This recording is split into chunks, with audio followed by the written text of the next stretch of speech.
Hallo my liewe boetie en sussie in Christus, is weer 'n eer en 'n voorreg om saam met julle te kan kuier. My naam is Danie Gerber en dit is 'n lieflike dag geskenk deur Abba Vader, spesiaal vir jou en vir my. Amen. En vandag gaan ons 'n bietjie gesels oor waar is jou olyfberg? Nou ja, ons weet Jesus Christus het op hierdie aarde kom leef en hy het een doel voor oë gedien, is om 'n voorbeeld te wees vir my en vir jou en om God te behaag altyd deur dit wat hy gedoen het. Nou kan ons gaan sien daar in Lukas 21, as ons gaan kyk daarvan vers 37, en hy was oordag in die tempel besig om te leer, en snags het hy uitgegaan en vernag op die berg wat die Olyfberg genoem word. En die hele volk het vroeg in die môre na hom in die tempel gekom om na hom te luister. Jy sien, dis een wat Jesus ons 'n voorbeeld was, is hou jou besig met die dinge van die Here.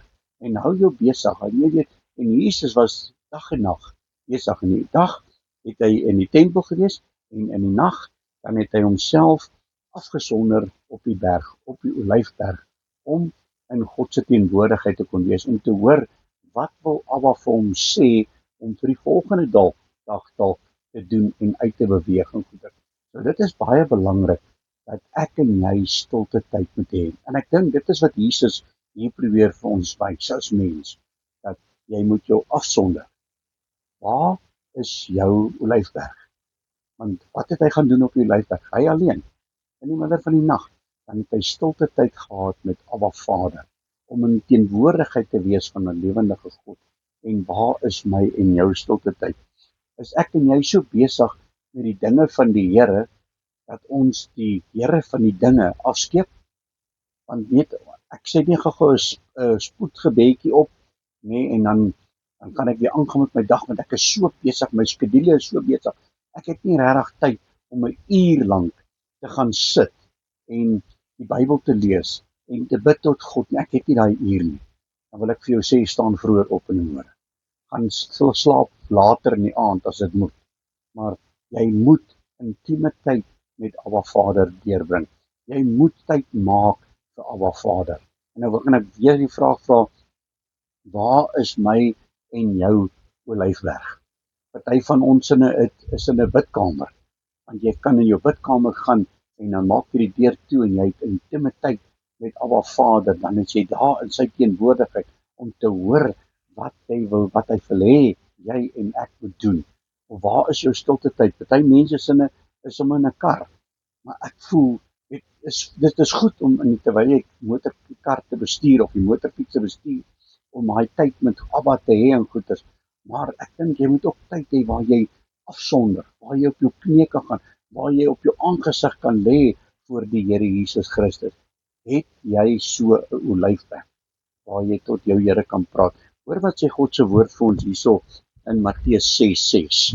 Hy sê vir ons: maar wanneer jy bid, gaan in jou binnekamer, sluit jou deur en bid jou Vader wat in die verborgene is, en jou Vader wat in die verborgene is, sal jou in die openbaar vergelde. So dit is belangrik dat ek en jy 'n tydjie afskei. Dit is goed, as ek en my vrou ons doen saam Bybel lees in die aand, goed, maar in die oggende is ons apart. Want sy het tyd nodig saam met Abba Vader en ek het tyd nodig saam met Abba Vader om te hoor wat die Here wil sê. So waar is jou olyfberg? En as jy nie 'n olyfberg het nie, kry vir jou eene.